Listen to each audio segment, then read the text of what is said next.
everyone, welcome back to Crull Me Maybe. The man, the myth, the legend. Chris Dimino joining me today. As many of you who've gotten to listen to these podcasts, you know the theme. I'm getting to chat with my colleagues here at 680 The Fan about the man behind the mic. Yeah, this ain't going to be much. I hope the bar is not very high. Listen, I know the people who work here, the bar isn't very high. I'm just not sure if I can reach what might have been a bar that was set before me walking in. I said, your partner did a really good job. He tells a lot of stories. You tell a lot of stories Listen, to people. He's a ham. He's a scared little fat boy still inside of a grown man's body. He wants to, I swear to God, do you even know this? He said such nice things about you. If we're gonna do this, let's do this. Okay, let's do it. This is a guy who said he wants to be in a play. I just want to get on stage. I want to be in a play. I set up an opportunity for him, I swear to God, to audition for a real theater here in Atlanta. And he's like, no, I can't do it. He wants to sing the national anthem at a game. He's too nervous to sing the national. He wanted to play guitar. Do you know the story about the guitar? No. All right, he says on the air one day he wants to learn how to play guitar. We have a listener come up and bring him a really nice, like expensive acoustic guitar. The guy doesn't pick it up once. The guy, like a year and a half later, wants it back. Nick had given it to somebody already. Oh, stop, he gave it away. Yeah, he gave it away. And then he looks at me, he said, why don't you have my back on this? I said, because you're wrong. You can't give it. He goes, well, the guy gave it to me. I said, he gave it to you to learn to play guitar. He didn't wrap it with a bow and say, Merry Christmas, Happy Birthday. He gave you a guitar to learn how to play it, and then he gave it to somebody else. Why do you think he's nervous to push himself outside of his comfort zone like that? Because he'd be great at it. All of it. Yeah, I don't know. I mean, I don't know. Well, I mean, I could go. You want me to psych 101 him? No, it's not. You don't have to. This is something about you.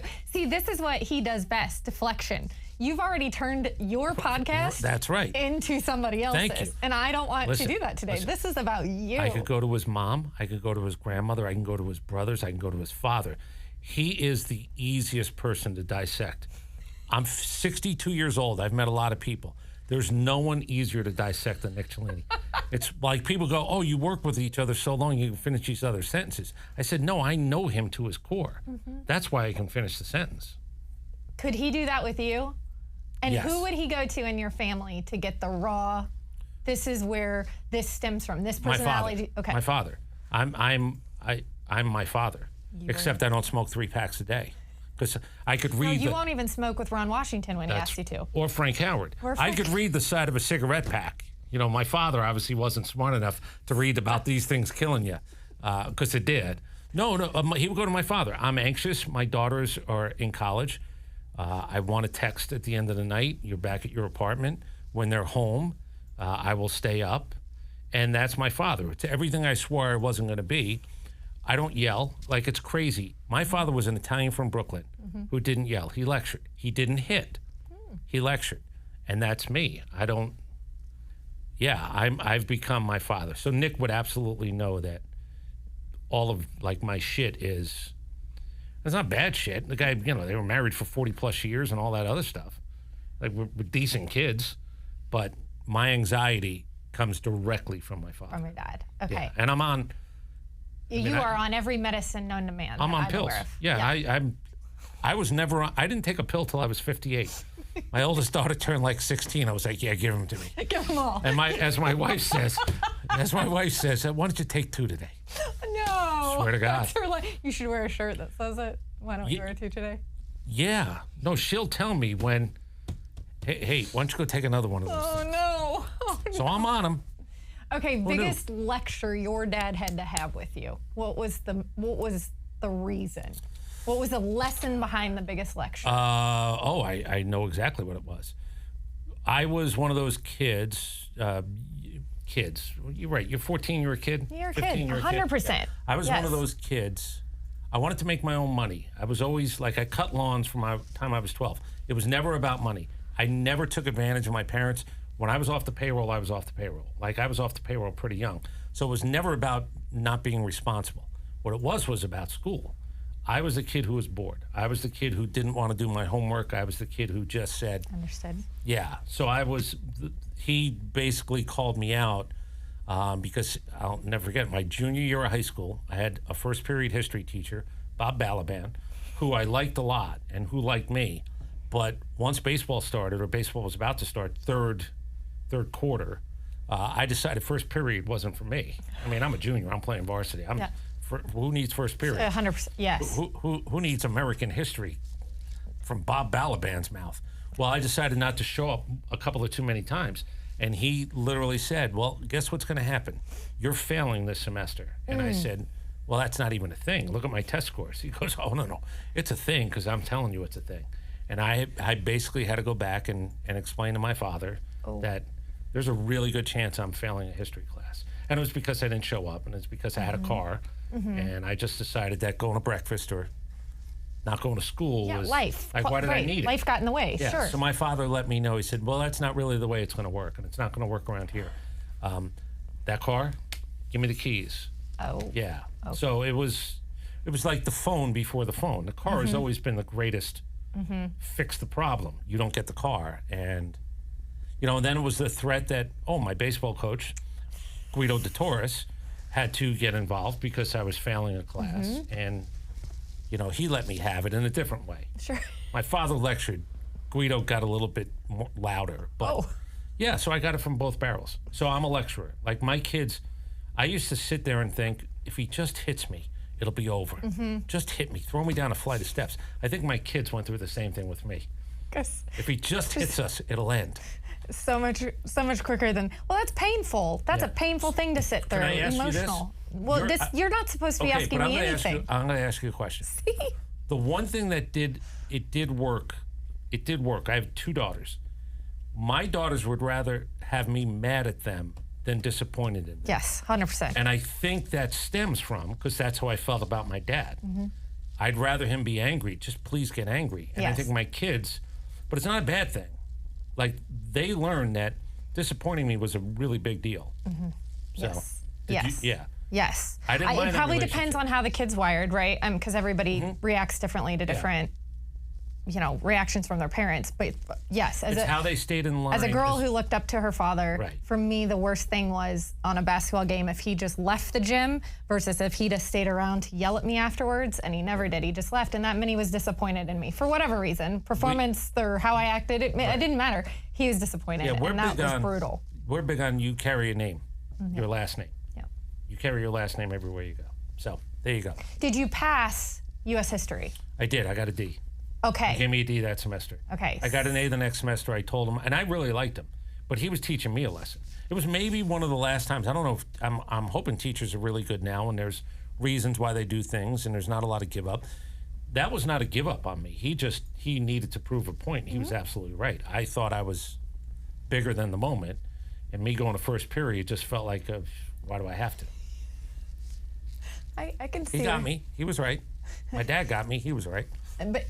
But now you show up for the first part of your show every day. So there's that. You don't decide to come in the second hour or anything. So there was a lesson learned and all that. No doubt. I'm really big on, carry your weight.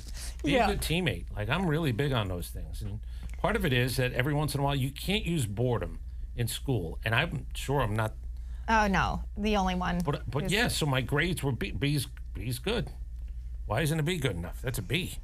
Shit, my youngest daughter said to me, I said, she goes, I got an A. I said, oh, you did? I said, you got an 88. She goes, yeah, round it up. I said, round it up? What the hell does that mean?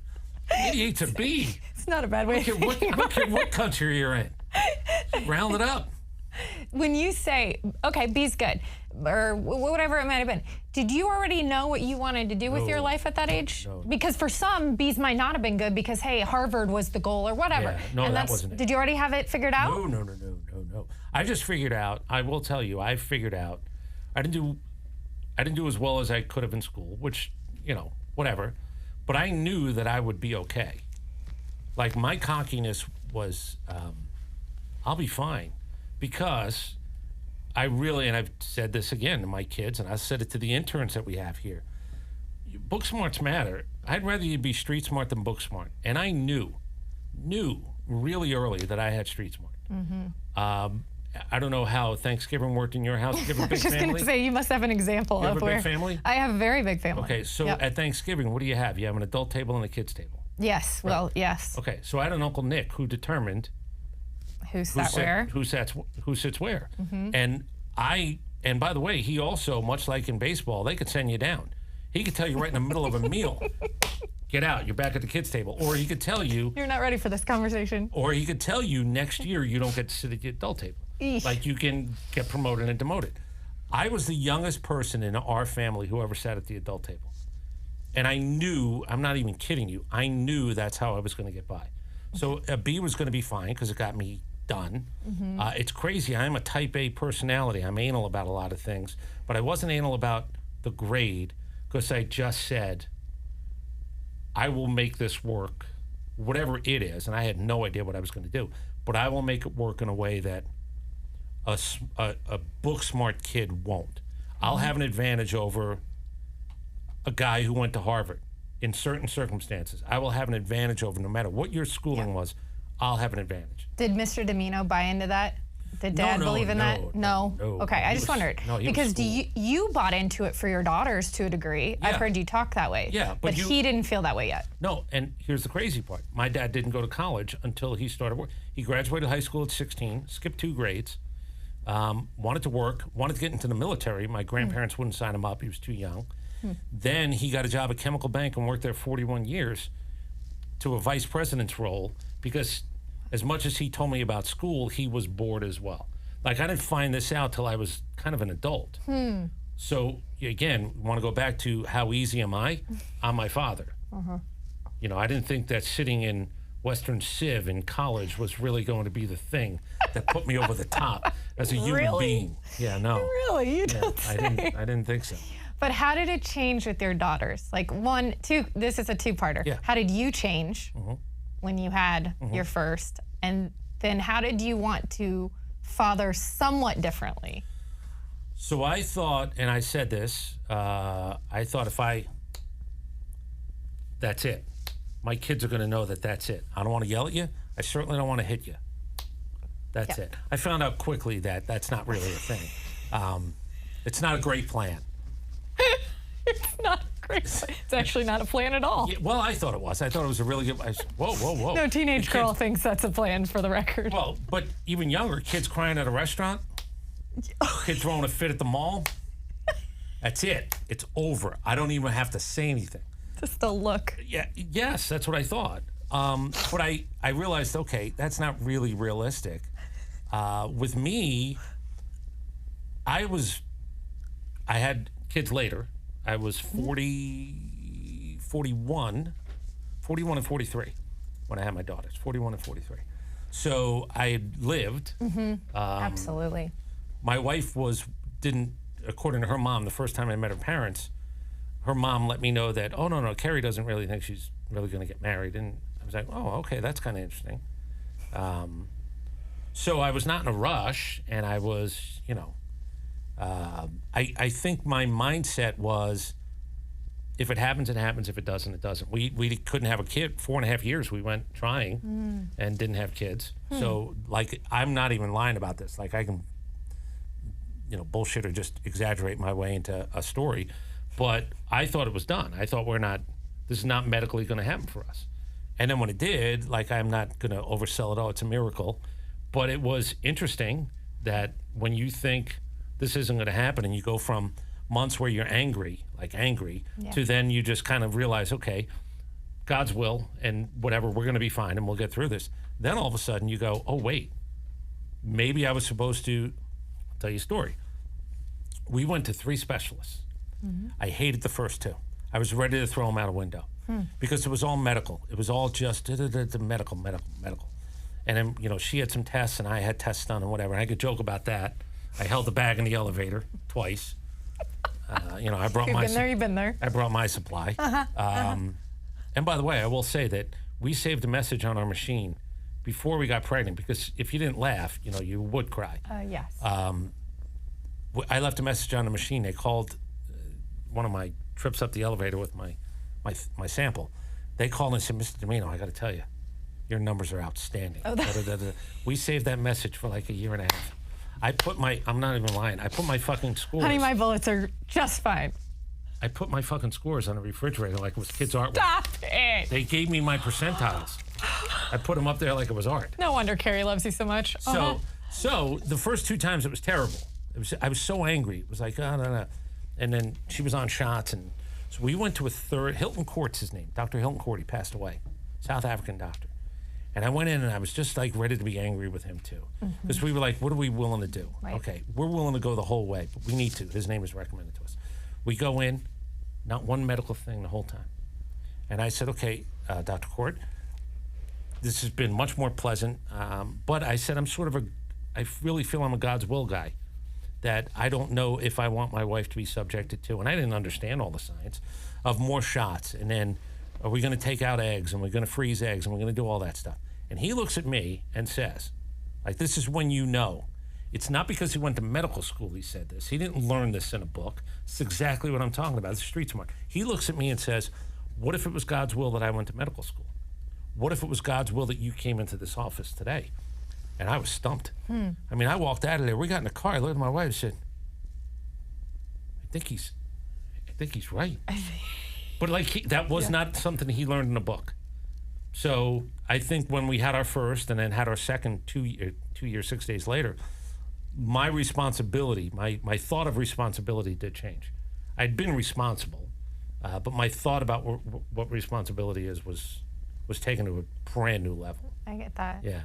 When you talk about this, I'm so curious because this is the human side. I will talk about at times with people who want to get into this industry and ask what the hardest part is. It's acting the same. It's acting like nothing's wrong. Right. When you live a totally human life, that things don't go right every day or things are challenging or what it may be. What was your career at that point in time for you when you're going through all of that with your wife? Was it your outlet? Was it just a good balance for you? Was it, what was it? I don't think I've worn a lot of stuff on my sleeve in 30-something years. Now, I think I've been emotional about things, and I think I've been real about things, and I think, we joke that we're the show of honesty. I will tell you, back in the day, and this is before, so this is back in 2001, when people used to still write letters and you get it at a radio station. The biggest response I ever got was when we finally, 2 years, my wife was pregnant with my second one, and I finally talked about it on the air. I said, it took us 4.5 years. I said, I don't understand this. Like, I went to chiropractic school and I thought I knew stuff, but the moon and the stars really do have to line up, and for some people they don't. Once I said that it took us 4.5 years, I got letters at the radio station saying, it took us 6, we finally got pregnant. We haven't been fortunate enough, but it's great to hear that it can happen. I couldn't believe it. It was the most response I had ever gotten. Yeah. Not talking about this guy, not talking about that guy, this trade or anything else. I just didn't realize how many people were in the same boat.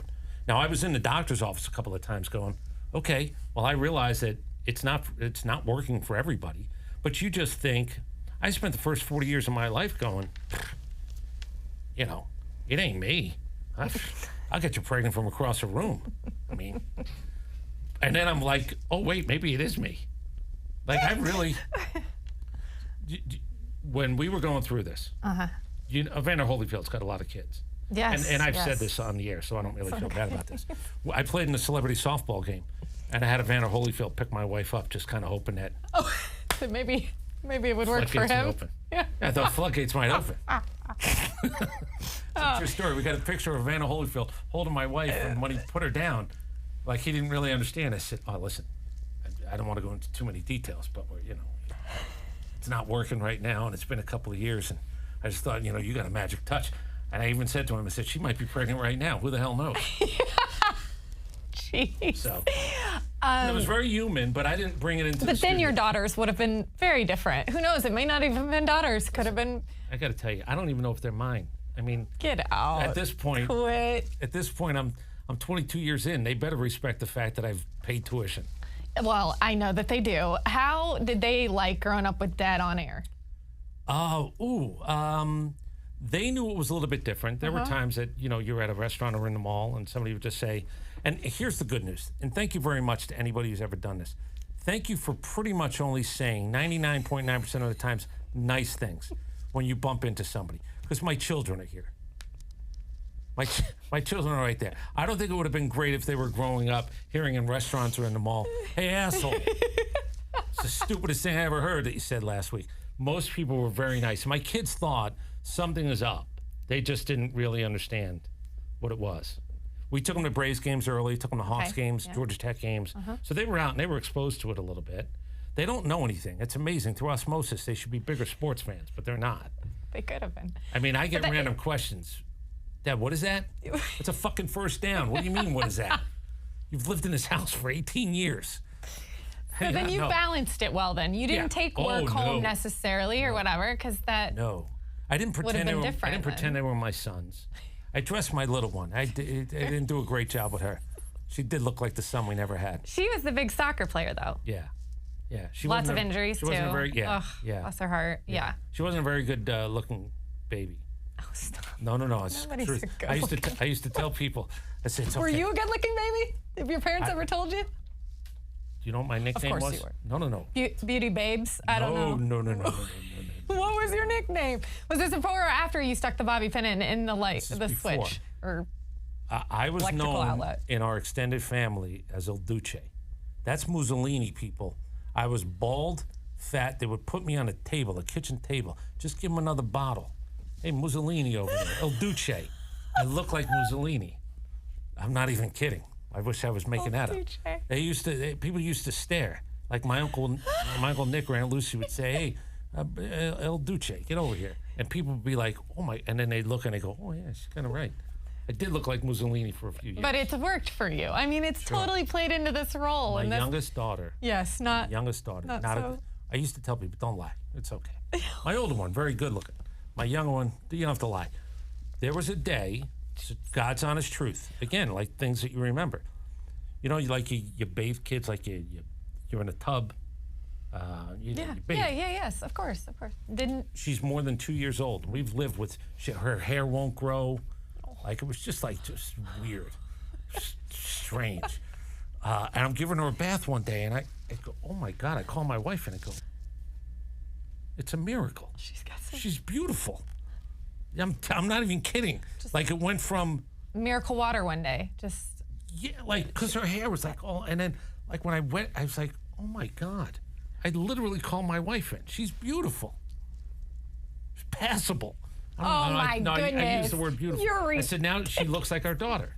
She looked like our second daughter. Yeah. I really hope she does not listen to this. We've told the stories. So she's seen the pictures too. She must have your personality. Yeah, she's seen the pictures. She'll tell you. Oof. I believe that's the word in our. Oof. Would you ever show those to boyfriends? You wouldn't do that to her, right? No. I got you would do it. Oh yeah. Oh no. Yeah, I got a few things. You know, this whole podcast was supposed to be about kind of how you got into the industry. I was a caller. I did. Okay, caller. You called in to, would it have been 680 The Fan. 680 The Fan. Scott Farrell. Okay. First voice of the Thrashers. Yeah. They called me. They didn't know my name. I'd call every couple of weeks because I was going to school at Life College.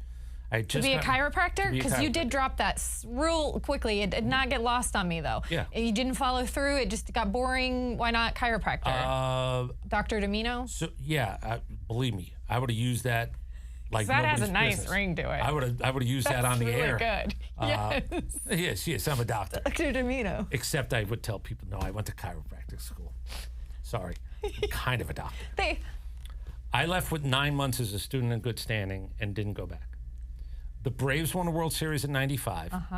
WSB, a radio station here in Atlanta, said, do you want to, now we were on a lease management deal. It doesn't really matter, there's a lot of details. But they said, do you want to cover the Braves? Because we want somebody down there to cover the Braves. They won the World Series, everybody's still excited. And I thought they meant like a weekend. No, they were like, no, the entire 7 weeks. You're going to go down to West Palm and you're going to cover the Braves for us. You're going to call in every day and you're going to do. So I ran to the registrar and I said, I got to get out of here.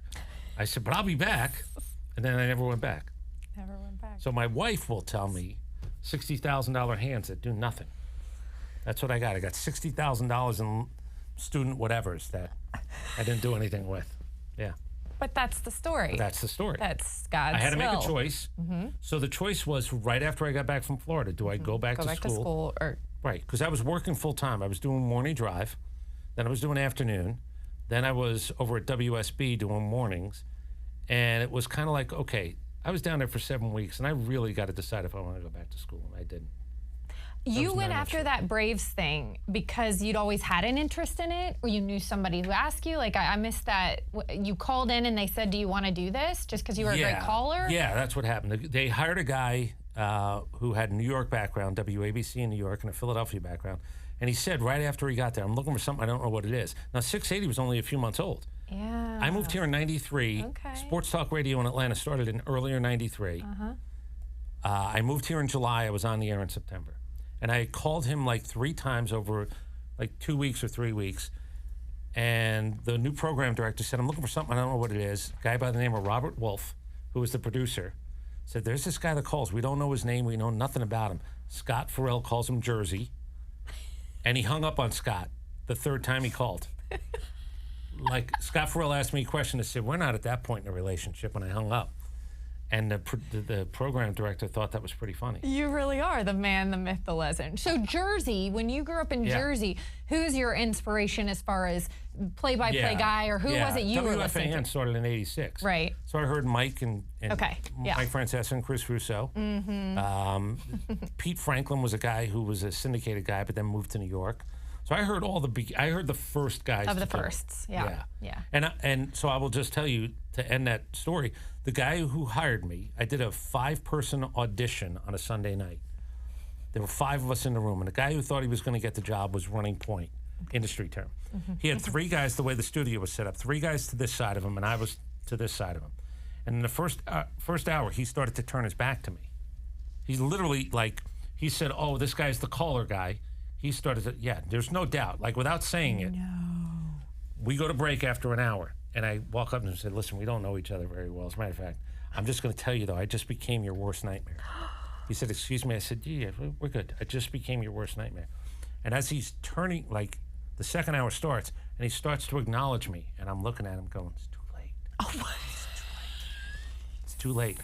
They call me on Tuesday. And you wonder why I was scared to have him on here. This is a Sunday night. They call me on Tuesday, and the guy says to me, he says, I was a little nervous the first hour, but the last 2 hours was what, and I was a bartender.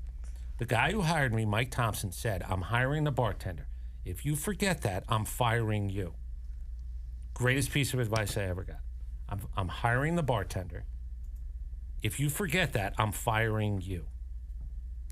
I bartended, and it was, there's the Yankee fan, there's the Met fan, there's the Ranger fan, there's the Islander fan, there's the Knicks fan, there's the Nets fan. And I had to work a round bar, like it was a circular bar, truly circular, where every day at happy hour, I had to sort of juggle the conversation or know who was who rooted for who and why, whose balls could I bust, who would I buy a drink because I'd say, your team, hell of a game last night. And that was the mentality. So that was kind of your training. I mean, in essence, no doubt. That's who made you who. Study hall at 12, high school, arguing with my friends. I mean, I did all the things that you would do to get you ready for this job. Yes. And I would tell them, like the big thing, we can't say it on the air. I think I could say it here. We used to have an expression. The fight or the argument or the debate is over once somebody says, what the fuck do you know? Because then it's over. Like, that's the end. That's everybody's signal. There's nothing for them to reach into their bag anymore. That was it. That was their last play. Yes. And I will tell you, do you know who Neil Bortz is? I know the name. Okay, Neil Bortz, big Atlanta radio guy. I worked when I was at WSB. Okay. Neil Bortz, Clark Howard, and then they had an office. They each had an office. Me, Larry Munson, legendary. Yes. Jeff Van Note, legendary, shared an office. Yes. Neil Bortz, who I didn't know very well, was listening for, I guess, a couple of days in a row. He said, let me tell you what you understand, and not a lot of people do. You cannot agree with somebody, but at the end, take your thumb off. We'll do it again tomorrow. And that registers with me all the time. Yeah. Take the thumb off at the end, and we'll do it again tomorrow.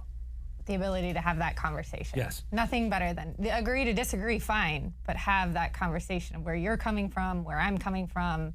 But even if you're wrong, and I'll tell you you're wrong, but you take the thumb off at the end. This is how it was explained. My grandma used to say you're allowed to have your opinion, even if it's wrong. Oh, yeah, there were shitty opinions. There were wrong opinions. Yeah, no, there are. I've had them. You've had them. It's a good lesson to learn, though. So, but taking your thumb off means you were terrible today, but we'll do this again tomorrow. Like, that's a real thing. You were terrible today, but we'll do this again tomorrow. I really like that. I like that. Okay, I have to go. I have to go back to the guy who is running point. Yeah.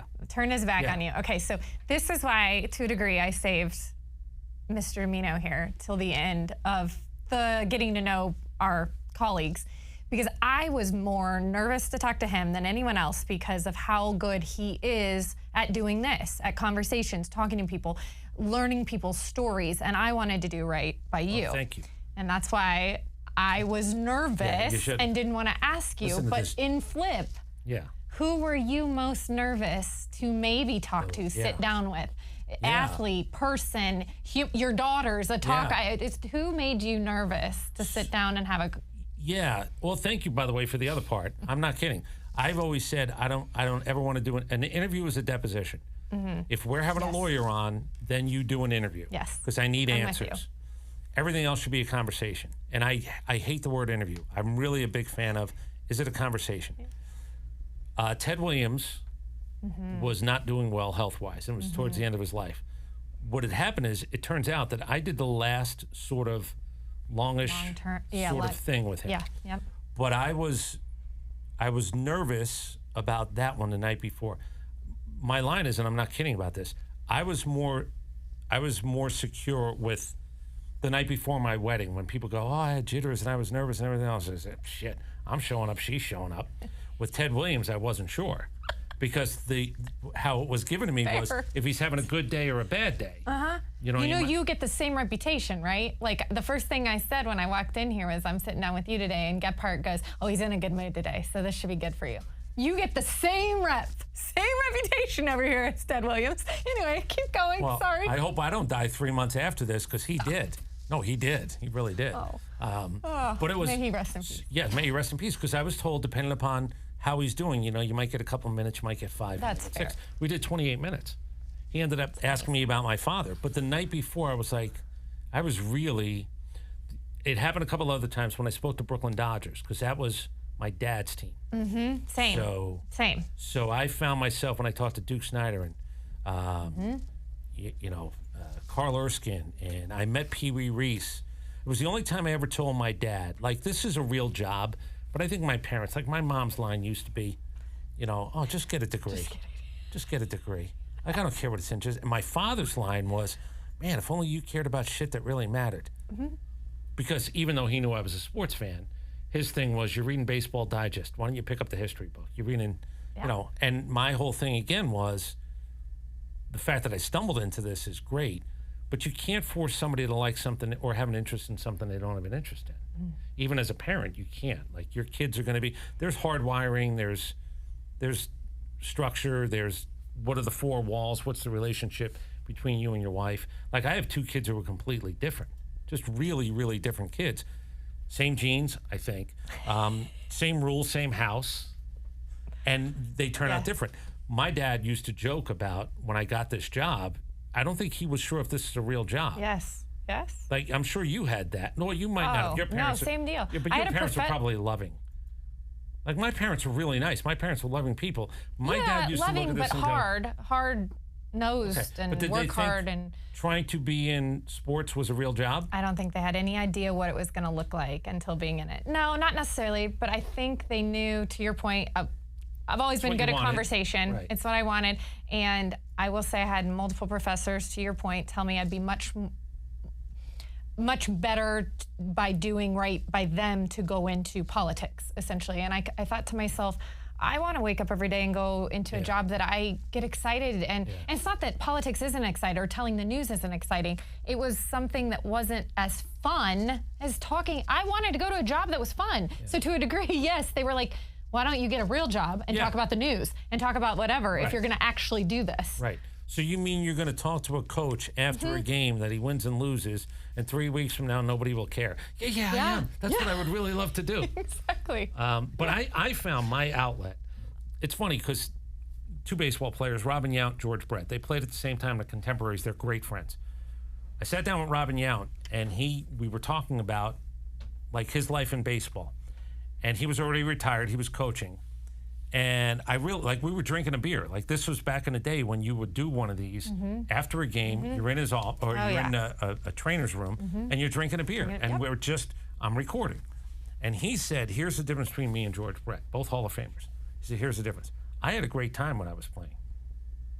I don't think I showed it. George Brett had a great time when he was playing. and he showed it every day. And my thing is, I'm not outwardly going to, I feel I've had a blast. I'm not kidding about this.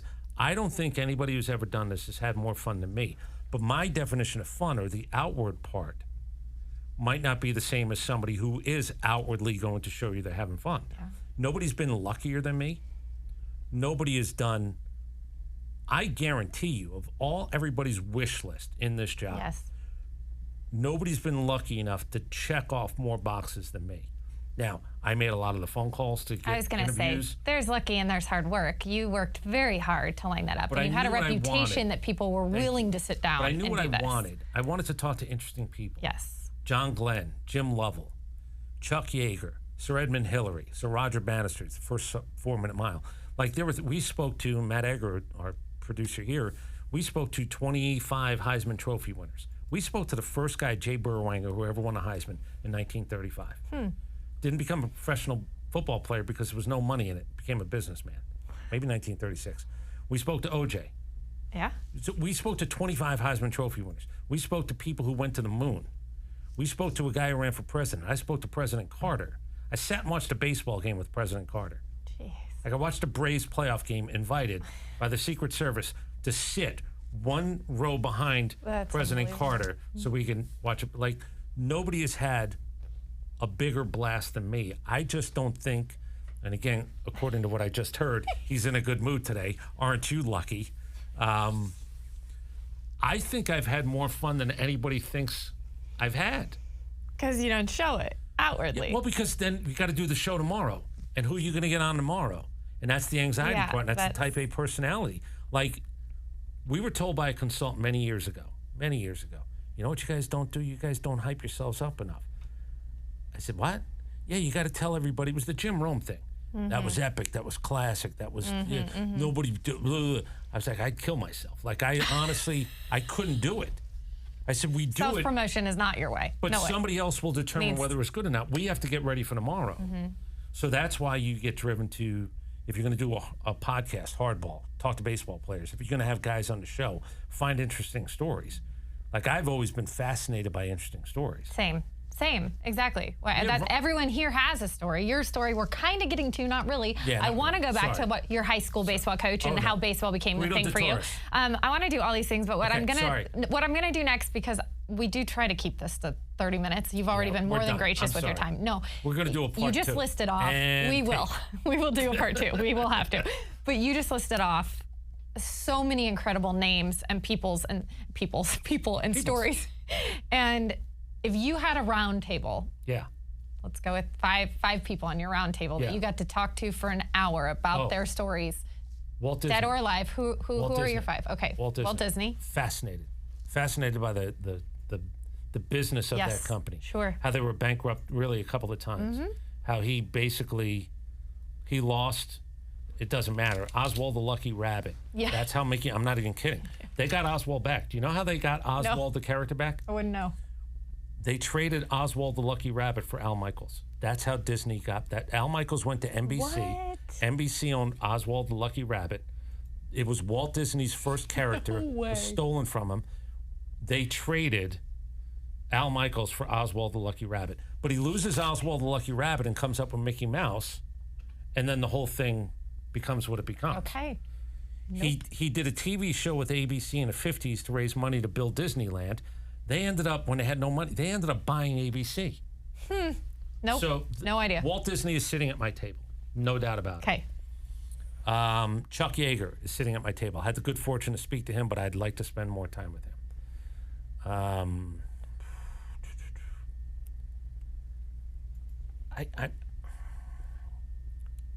Sandy Koufax. Okay. Yeah, Sandy Koufax is sitting at the table. I'm going to double dip into baseball. I want Mickey Mantle. Mickey Mantle there too. Yeah. Yeah, I think that would be, if that's my table. That's your round table. Yeah, I think that would That would be fascinating. Do you have a white whale that you want to speak to or meet? Anybody in the industry, anybody in the news industry, sports industry? Because again, what is it they say? Be careful. You might be disappointed. Yes. Have you had one of those yet? Definitely. I won't go into who it was, but for sure. Yeah. Have you? Did you? Kind of don't meet your hero kind of thing? But I've also had on the flip side, which I'd rather talk about those people. Okay. The Ryan Sandbergs of the world. Like he was bigger, larger than life growing up in Indiana, Cubs fan, all the things. And then getting to work alongside Tony Gwynn, another one who said in the last years of his life, I was fortunate enough. Dick Enberg, I got my first baseball gig working for the Padres when Dick Enberg was on the call. Tony Gwynn was consulting, hitting coach, whatever. He was right there in their backyard. Why not have him there?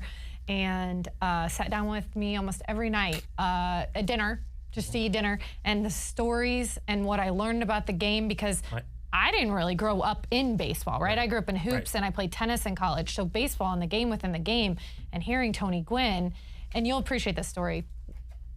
At the end of that season, I knew I was moving back to Chicago, or I knew I was moving to Chicago. So I was, my last season with the Padres, I knew there was nothing I could get Tony Gwynn as a thank you. Literally, the man probably has everything. So I just wrote old school mom's way, a handwritten thank you note. And this is probably 3 years ago with the Braves. We're out there. His son, who is working in the TV booth now, came in before a game to let me know that when they were cleaning out their dad's stuff, he found that thank you note. And I mean, we're talking ugly tears. Ugly tears. He saved it. It meant something. Because he said he didn't keep a lot, so that had to have meant something to him. And I thought, well, your dad just was so generous with his time. It's funny you mentioned those two guys. Tony Gwynn was my favorite out-of-town athlete ever. They came in once a year because I didn't see him in spring training. Tony would literally, we'd sit at 2 o'clock in the afternoon, whether it was the second day or the third day. I'd see him the first night. He'd say, and then he would give me, didn't record. We would just sit there for a half hour, 45 minutes, and he did that for years. And Dick Enberg is the guy that I said is the greatest to ever do it. He's the greatest to ever do it. I met him. As a matter of fact, I was in San Diego when he got into the Hall of Fame.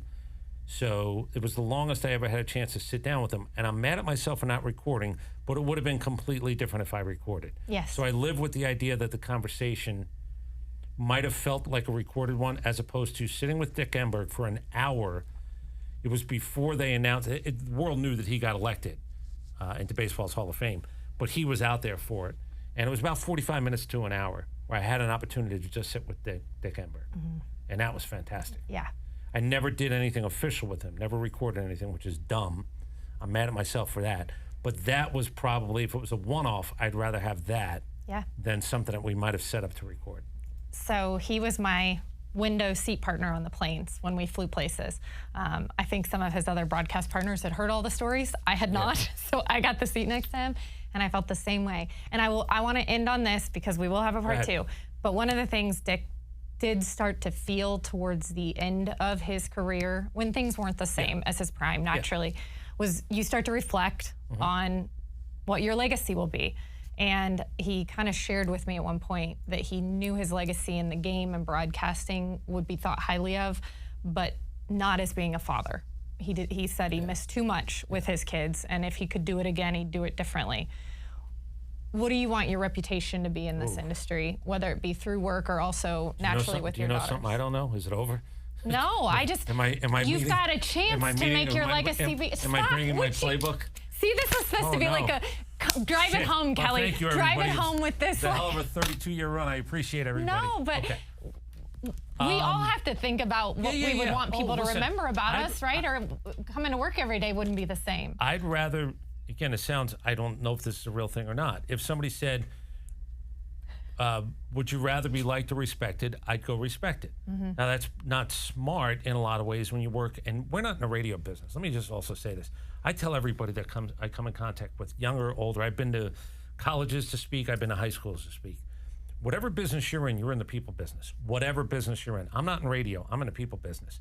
I'd like to think that I've given fairly of my time out, talked to people. I'm always, I'm sorry, your name is, thank you, introduce me to your wife, and I'm really conscious of that. But that's an upbringing. That's not a radio thing. That's an upbringing thing. Agreed.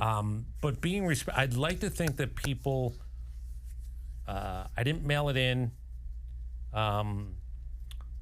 Well, some of it is off the cuff and some of it is emotional, and whether it's emotional, angry, emotional, funny, emotional, whatever, that I meant what I said. I've never taken a side.